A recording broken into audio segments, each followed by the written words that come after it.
Good afternoon, good evening, good morning, good day, guests, friends, viewers, speakers from all around the world.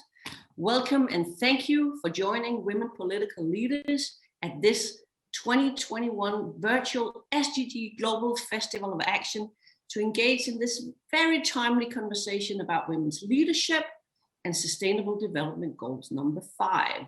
We're here to inspire, to mobilize, to connect.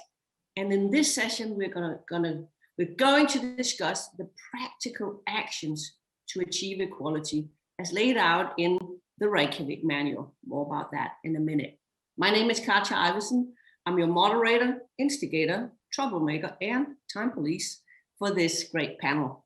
I'm also an executive advisor to the great network Women Political Leaders and a fierce advocate for women's leadership, gender equality, equity, and sustainability. The COVID-19 pandemic has presented our global community with a clear choice.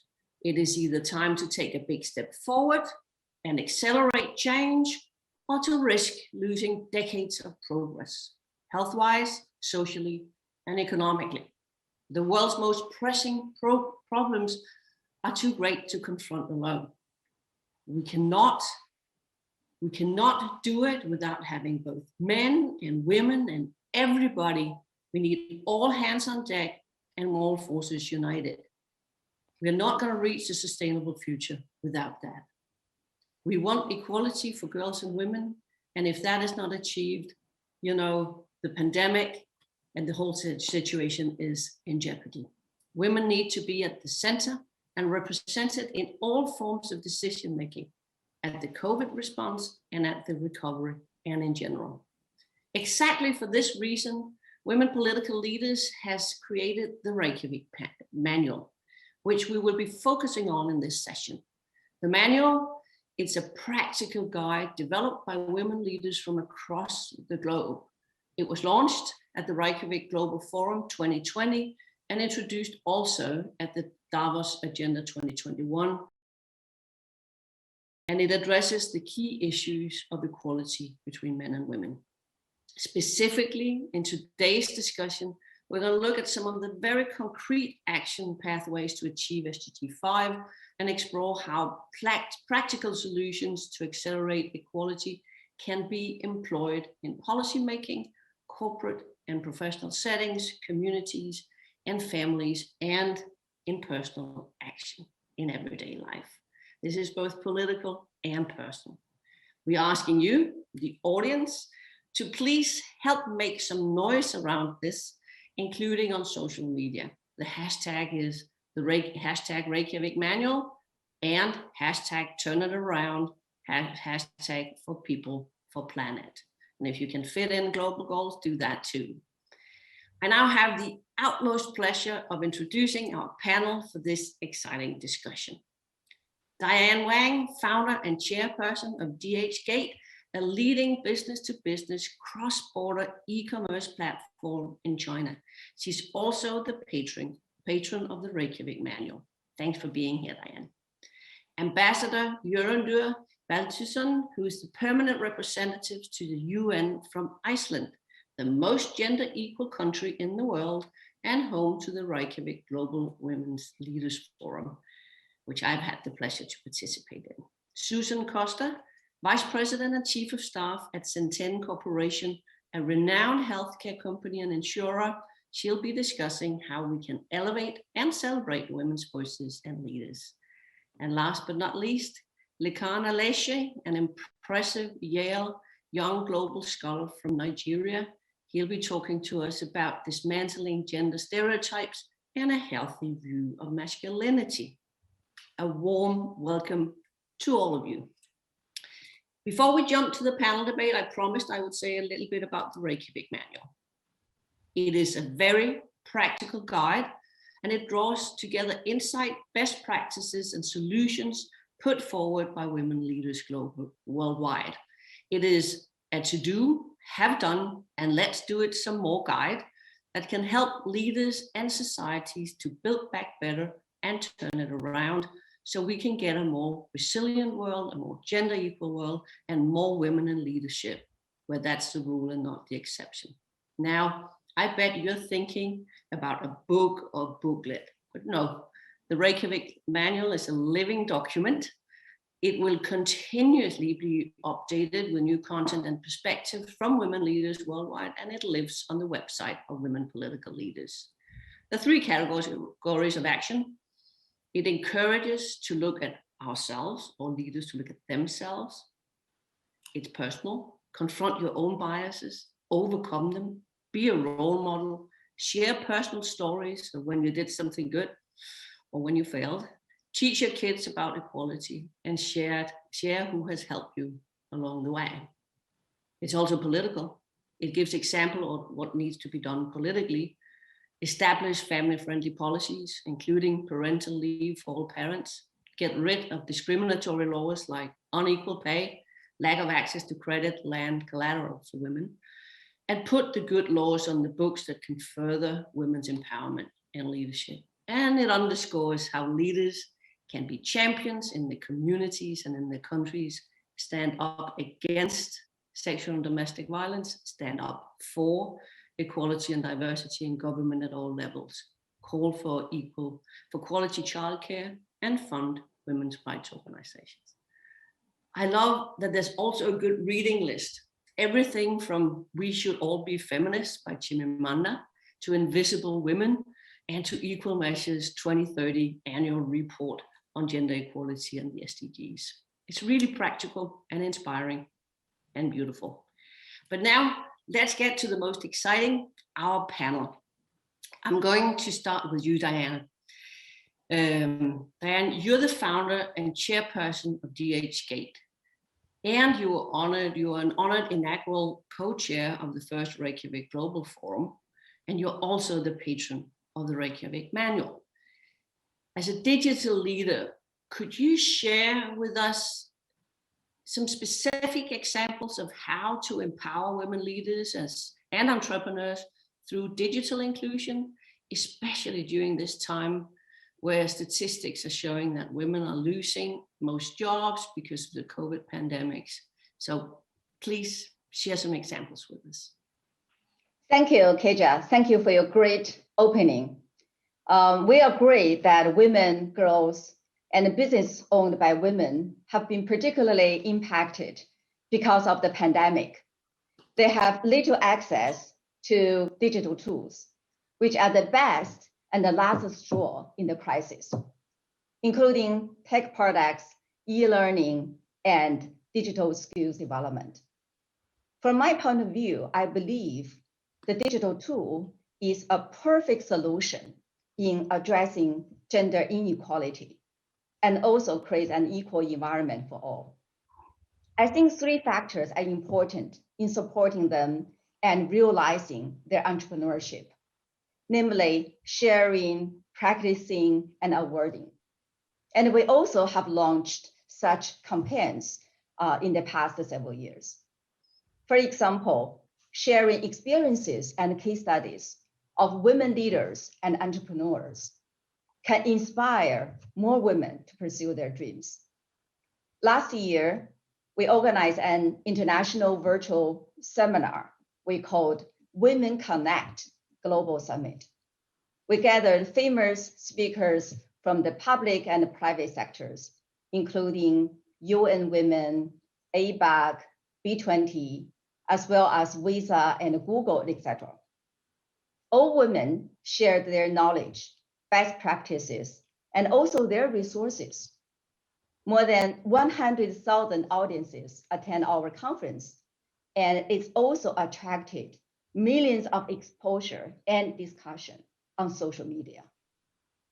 Second, I think practicing.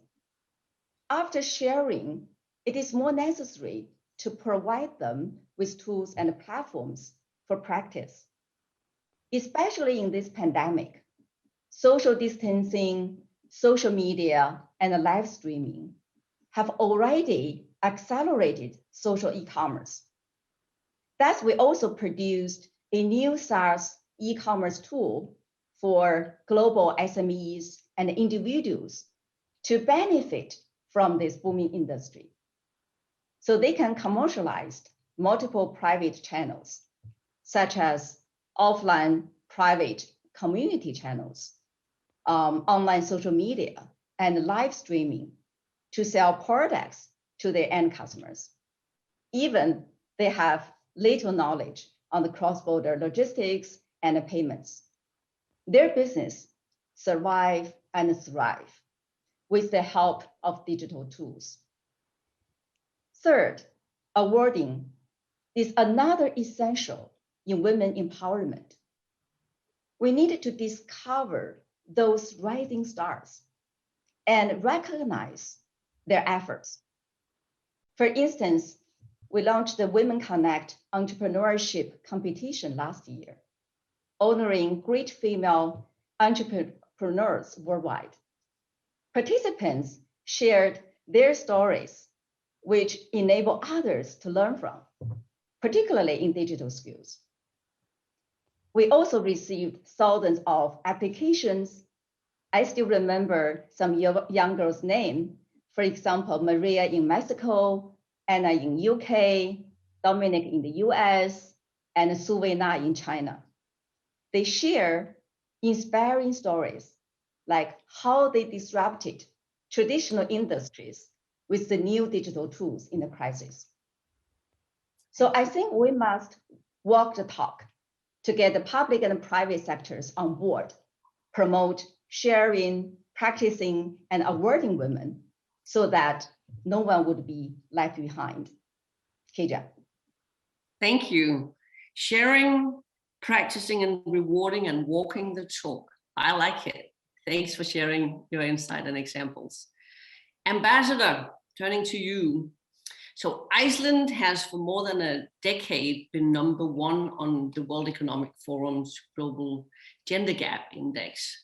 And indeed, Iceland was the first country in the world democratic elected, where there was a first democratic elected woman as president.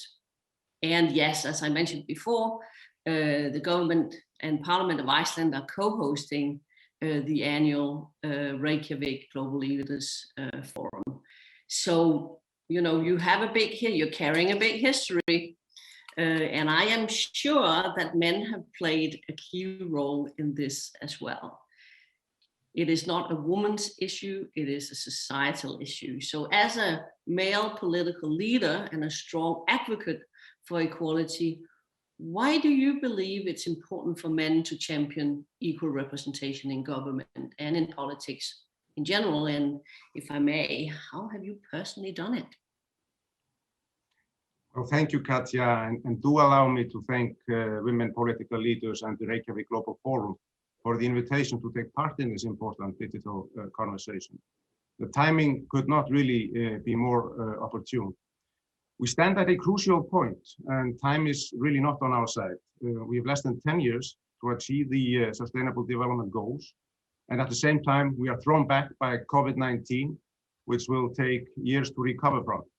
Still, we have an opportunity to build back better, and the SDGs provide the blueprint, and SDG 5 on gender equality in particular when building back more equal.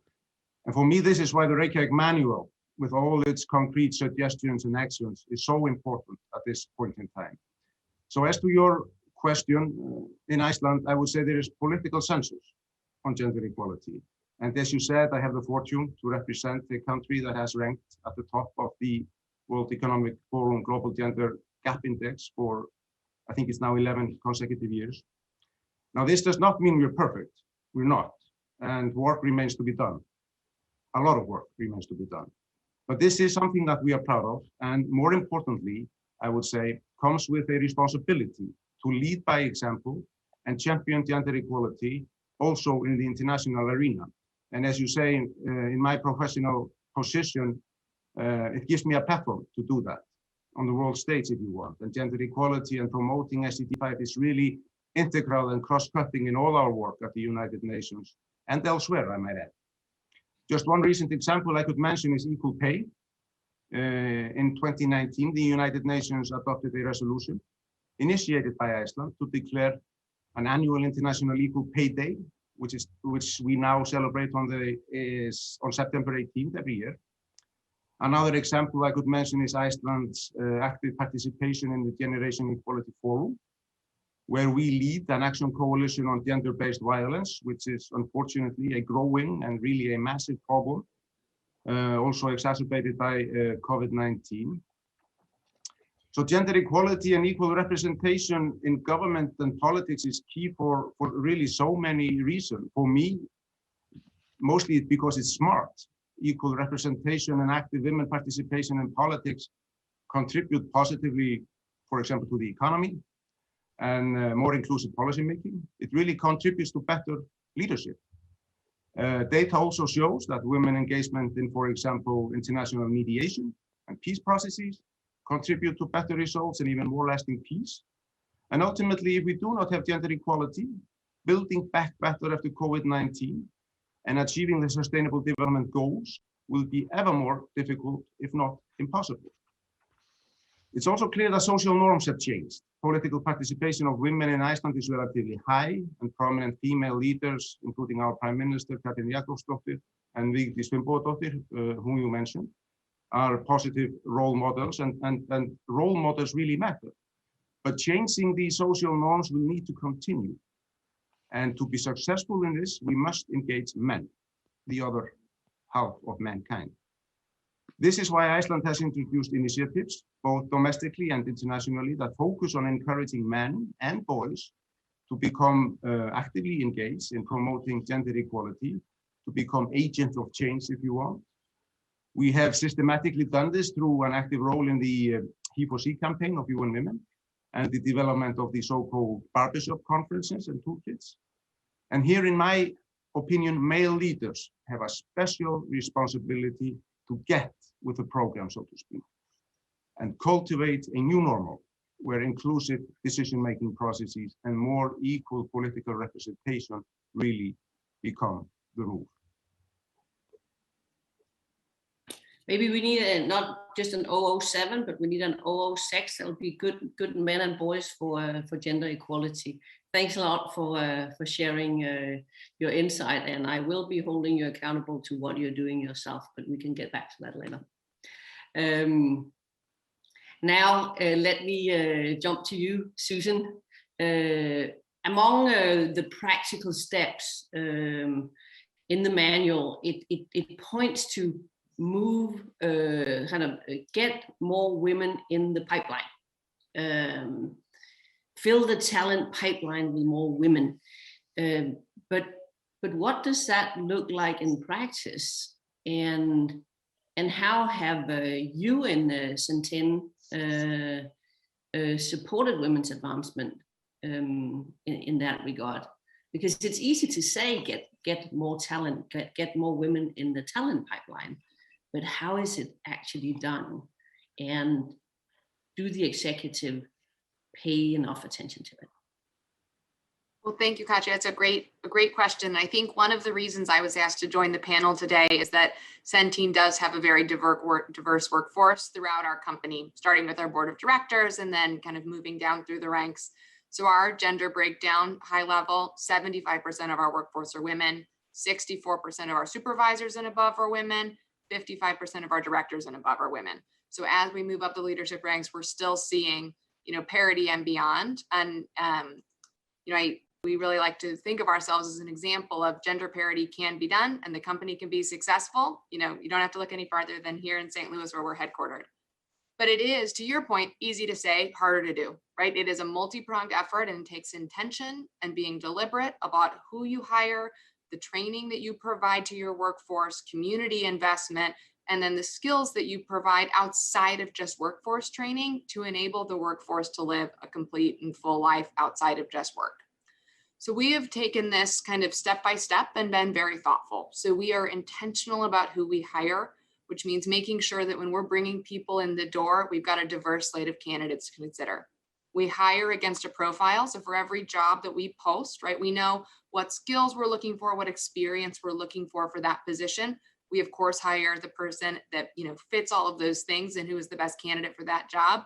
But we are very intentional about making sure the slate of people we're considering is diverse, right? So starting with getting in the door, but it's not just enough to make sure that when we're hiring, we're considering diversity, right? We need to make sure that in our communities, in the areas where we're living and working, that women and girls, people of color have opportunities to gain the skill sets that we're looking for as well, and that we're being open to skill sets that others have to offer.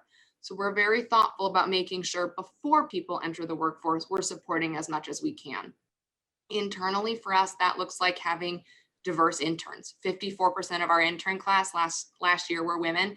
I started at the company as an intern. I'm an enormous proponent for the program and kind of the skills that people can get before they're ready to fully enter the workforce, right? There's so much intangible learning that takes place, and starting there, starting with people in school is so important to making sure the pipeline really does start before we get to those senior positions, right? In addition, making sure that women and girls, people in the community have training for the skills we're looking for. So we are always looking for tech talent, right? We need coders, we need people who have technical expertise. I'm sure Diane knows a lot more about this than I do. But one of the things that we've been doing is making sure that we're investing in organizations that teach women and girls how to code, right? So we can start with those kind of skills training, upscaling, teaching people so that we can get the very best and brightest and make sure that skills align with our needs. So there's lots of kind of, tangible in the community things you can do to make sure that your pipeline coming into the organization is diverse. In addition though, right, we need to make sure that we're elevating and lifting our workforce and developing the people in the company, right? It is not enough to have, just the people kind of, we need diversity throughout the company. So making sure that we have job training, skills training, development, and that we're really intentional about providing skills and tools that are helpful for people. We can't use one resource to elevate diversity to parity, right? We need to make sure we have a broad set of skills and that we're reaching people where they are. And the first step to that is data, right? Knowing where our gaps are, knowing where we're being successful. And that could look like knowing, which people leaders have diversity. That could mean, which departments are really attracting diversity, and making sure that we know where our gaps are so we can be intentional about filling them and making sure that we are really considering, the value that diversity can bring to every department in the company. And that starts with data and having those insights so that we can then be really thoughtful about, where we put attention, where we tweak, where we make sure that we're making, meeting the needs of all of our employees. And, in addition to job training, mentorship opportunities, things like that, we also have to make sure, and I will stop after this, I know I've been talking a lot, but we also have to make sure that we are providing an environment where especially women, but that our whole workforce can live their full life, right? So we have a workforce of 75% women. We know, for better or for worse, a lot of the childcare, a lot of the caregiving falls to women, and that's been only exacerbated by the pandemic. So making sure that we are providing a supportive environment and as much wraparound service and support as we can to support that workforce. So that's childcare at our campuses, that's online free tutoring, expanded benefits, making sure that we're listening to our workforce and responding so that as things continue to change, as the needs of our workforce continues to change, we can be responsive to that and make sure that they can live a full life outside of just being here at Centene. So there's lots of tangible, practical things that can be done, but there's not a silver bullet. It's not a one-stop, one size fits all. We have to, I think, really call on companies to listen to their workforce, to look for their gaps, to have the, humility to identify their gaps and try and fix them. Fabulous, thank you. There's so many quotables here. Data speak, parity can be done, diversity to parity, if I may add, to inclusion and equity. Absolutely. So intentional, deliberated, and if I may add a little tenacity, then we yes, we can get it done. Thanks Absolutely. a lot. Thanks. And jumping to you, Likan. So if we look at the Reykjavik Index, we can see that progress towards equality between women and men have actually stalled as the world grapples with the devastating impact of COVID-19. We can see that hard-won gains are actually, kind of disappearing. So, and I would want to say that one of the, and kind of we can also see that the sentiment, the support of women leaders is diminishing. So it was quite alarming for me to see that evidence from 2020 suggested that young men are actually becoming less progressive and less supportive of women as leaders overall. And that, of course, is not you. As a young man and young leader, what role do you believe that men and boys like yourself can and should play in challenging the harmful gender stereotypes, but also the negative perceptions of women in leadership? Okay, thank you for the great question.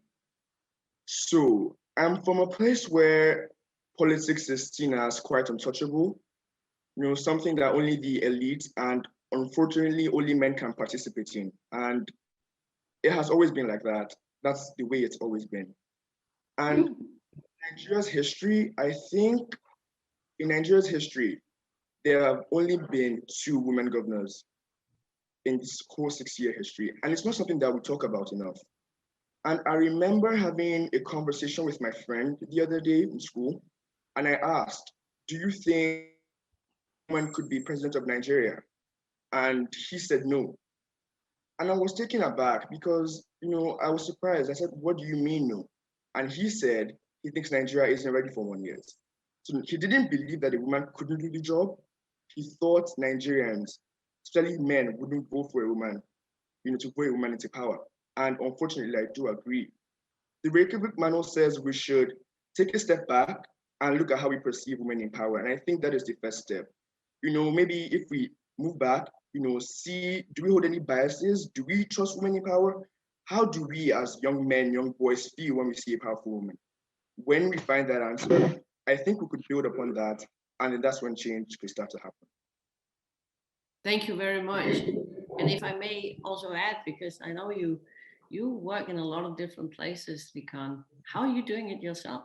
How are you elevating the voices of the women in your environment and your family and all of that? Could you talk a little to us about that? I think the most important thing is just listening. Listening to one. So even if maybe my friend wants to talk to me about sexism or toxic masculinity, I need to sit down and I need to be ready to understand what she's saying. And, I do a lot of debate, so I have this need to always be right. And I need to call that, especially when I'm having those type of conversations. I need to listen. And I think that's how I've been doing it so far, just listening. Thank you a lot. That's an answer many could learn from. Thank you. Thank you. If I may jump back to you, Diane. So another action point identified in the Reykjavik Manual was both offer funds to training of women-owned online businesses, but also to transform the employee experience. Susan spoke a little bit about it, and that is from recruitment through to retirement, and you really make sure that women are supported and treated equally. Can you talk a little bit about the specific strategies and approaches that you have used in DHGate to transform the experience, but also just to get women in and to keep them and to put them in leadership? Thank you. Sure. Okay. Actually, we have a Chinese proverb: to teach someone how to fish is better than just give her a fish. So obviously, it's more important to train them with digital skills. For example, when they're dealing with e-commerce, they always ask questions about how I can generate online traffic and how I can sell online, how to generate the live streaming, or how to access the microloan financing, etc. I think to achieve this, we launched the cross-border e-commerce training program called CBAT in 2014. It's a comprehensive capacity building program of cross-border e-commerce. It offers both online and offline courses with the most practical and hands-on knowledge, skills, and entrepreneurial guidance. The project successfully trained over 30,000 MISMEs, micro, small, and medium-sized enterprises, and women entrepreneurs, and policymakers across 50 economies in the past 7 years. And it was endorsed by APEC and G20. So, Keja, let me share with you some stories. I remembered Vivian, yeah, that's her name, who comes from a rural area in China, had very little income with little education. She has an obsession with fashion design. She actually hoped that one day she can learn and study in France. 2 years ago, Vivian came to us for the seabed. And after that, she becomes the only embroidery seller in her village to selling online. And after 2 years, she made her first fortune and achieved her dream to study in France. So Vivian said that after education, she wanted to enable more local women with better life through e-commerce. So I think this is the spirit we need. They not only pursue their dreams, but also they can enable and inspire others with their skills to share. So we need to fully utilize our role to unite all stakeholders, including business leaders, governments, to provide sufficient training for all and navigating the storm. So that's my thought. Thanks. Thank you. Thank you very much. Good point, including about pursuing your dreams and enabling others to do the same. Thanks. And if I may turn to you, Ambassador. So you're the government guy here on the panel, and I'd ask you to talk to one of the other recommendations, and that is about family-friendly policies, which are crucial if we want to accelerate women's leadership. And so government policies and regulations are key in that. Childcare, parental leave, policies that reduce gender inequality, your equal pay and equal pay day. But how do we get more countries to do that? Because you've been doing great in Iceland, but you know, kind of, we need more countries on board and to do it, not just talk about it. Well, thank you, Katja. Another excellent question. As you say, in Iceland, we have introduced some special measures and legislation, such as equal pay, affordable daycare. We also introduced gender quotas, paid parental leave, and subsequently an exclusive paternity leave. And these measures have proven very successful in reducing inequalities and also benefited men, I might add. I, for one, enjoyed spending exclusive time with my daughters during a paternity leave. In Iceland, women participation in labor market is the highest amongst OECD countries, and these measures have played a big part even in that respect. It should, of course, go without saying that women and men are equal to law.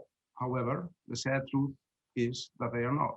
So we want to at least try to lead by example and encourage the international community to look at ways to adopt and enforce policies that treat women and men equally. Equal pay for equal value is one example, as you mentioned, in Iceland. And in Iceland, we have introduced laws that address the wage gap, and we have taken it further and championed equal pay at the United Nations. We also try to promote safe and meaningful participation and leadership of women and girls in our development cooperation, also now in the immediate response to COVID-19. And in general, I believe it's important to be open to methods and strategies that promote higher participation of women in leadership and continue to share lessons learned and best practices. And again, the Reykjavík Manual is an excellent tool in this respect. And if I may, broadly speaking, we are on the right track and moving in the right direction. However, for every 2 steps forward, we seem to take 1 back. and progress is slow and very uneven. If you look around the world, then this has been a man's world for a very long time. And there are complicated challenges where one size may not fit all. The time, however, has come for a gender equal world. This has to be part of the new normal, as I said earlier. As we recover from the pandemic and embark on a decade of action and look forward to 2030. And I do not only have a professional interest at the stake here, I must say, but also personal. I have 3 daughters and, well, 2 teenagers and a 1 10-year-old who just celebrated their birthday yesterday. It does not make me a bona fide feminist, I know that, and I continue to make mistakes, and my daughters, and let alone my wife, continue to correct me. But it gives me a perspective, their perspective, up close and personal. And their perspective becomes my perspective, which gives me, I would say, extra fuel and ambition to do my bit, at least, to accelerate changes that need to be made. At the end of the day, of course, gender equality benefits all of us, not just women, but both men and women. And therefore, men also need to challenge the status quo and take action, both at home and on the global level. Thank you. Thank you, Ambassador. And yes, a very good example of how the political is personal and the personal is political. Congratulations on your daughters. Susan, one of the recommendations in the manual is to move from mentor to sponsor. What does that mean? We want to call on established leaders and organizations to commit time and effort, but what does it mean to move from mentor to sponsor? And have you seen it work effectively in practice? Yeah, so I love this question. It jogs for me all the really remarkable people that served as mentors, sponsors, role models for me in my career, and I'm sure it does for everyone here when we think about that role. For me, moving from mentor to sponsor means moving from someone who's primarily focused on coaching and advice and being there as kind of a supportive person to lead you through your career, to moving to someone who in the room will advocate for you and raise their hand and say, we should hire Susan, we should invest in this person, we should give this person a chance, right? The adage is true that most important decisions about your career are often made when you're not in the room. So having someone in the room who will raise their hand on your behalf, I think is absolutely important. And it's important that our senior leaders in companies, everywhere, are able to recognize diverse talent and are willing to raise their hands and be sponsors and advocates for diverse talent. I don't necessarily think it's enough on its own though, right? So I always get a little nervous when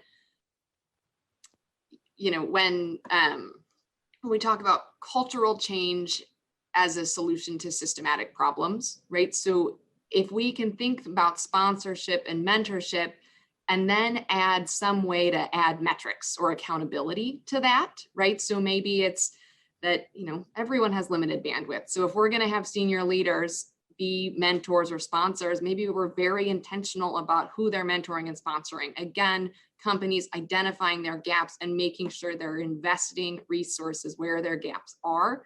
Mentorship and sponsorship can be there as well, right? But making sure that we're not just using culture as a way to say we're working on something without that added layer of accountability. And if we can do that, I absolutely think that moving to a sponsor role, having role models, having mentors is a critical tool to, empower and show the way for people.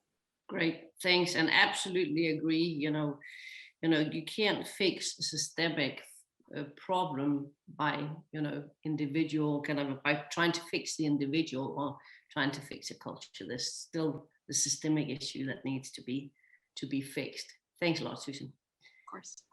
Likan, we need to adopt that healthier view of masculinity. So that's one of the things that the manual says. How do you interpret that? And also, what do you pledge, apart from the listening, which I really liked, to do to help put this into action? Okay. This is an interesting question. Thank you for the question. So when you say adopt a healthier view of masculinity. I do take that quite literally. I do think it could be taken as a literal statement. It could be anything from, just showing more emotion. And I know I've said this before, but again, listening, listening to when my friends say, okay, this is wrong, this is sexist, or, saying, okay, maybe you should dial back on this. This is important for your growth. This is important for others around you. Just listening. And when you say pledge, I pledge, well, okay, I do pledge to take the Reykjavík Manual into every single political situation that I find myself in. I do pledge to take it into account, to learn from it, and to help others learn from it. And, I've said this before, but I do pledge to quell that need to be right in every single argument or important conversation, such as this one. Great, thank you very much. And I'm gonna take, take that where Likan left it here. I'm gonna ask all of you. So I'd like to end this great panel with a 4-time 30-second fire round. So 30 seconds or 3 words to each of you. What are you going to pledge to do to elevate women's leadership and achieve SDG 5 for gender equality and women's empowerment? And what do you want our dear audience to go home and do today, tomorrow, and beyond? Of course. So I am so excited to continue to be able to innovate what the workplace looks like, especially as we do move towards more women in the workplace and helping to be part of that kind of solution-oriented reimagining of what work is, the role that work plays in our lives, and how we design work to be inclusive for everybody. So I pledge to very much be a part of that and hope that everyone will join me. Thank you, Katja. This was a great panel. Great. And Ambassador, what do you say? Well, I say we have an opportunity to build back better and more equal. We know what needs to be done. SDG 5 on gender equality is the guiding light. We have the Reykjavík Manual providing us with all the tools we need. There are other tools out there as well, like the barbershop toolkit I mentioned earlier, and many best practices to learn from. There are really no excuses. The time has really come for gender equality. We as Iceland will continue to try to improve and share our learned lessons and encourage everyone to do the same. Thank you so much, Katja, for an excellent conversation. Great, thank you. Likan, what do you wish all the viewers here will go home and do? You already made your pledge. Yeah. I want them to, to listen, to learn, and to educate themselves and people around them. It doesn't have to be, you teaching only yourself about stuff like gender equity and equality, but people around you, your society, your friends. Yeah. Thank you so much for this great opportunity. This was really interesting. Listen, learn, and educate. I'll allow myself to answer it as well. So as an executive advisor to companies, international organizations, and to women political leaders, I pledge to elevate and celebrate girls and women and to continue to fight for more diversity and more women in leadership everywhere.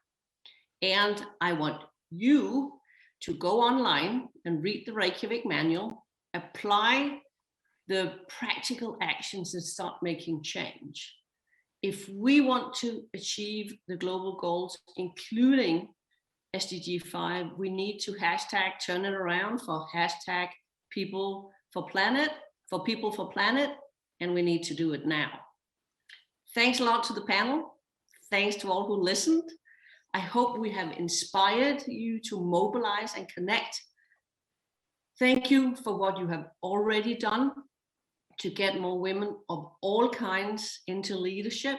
And thank you even more for all the things you will be doing starting now.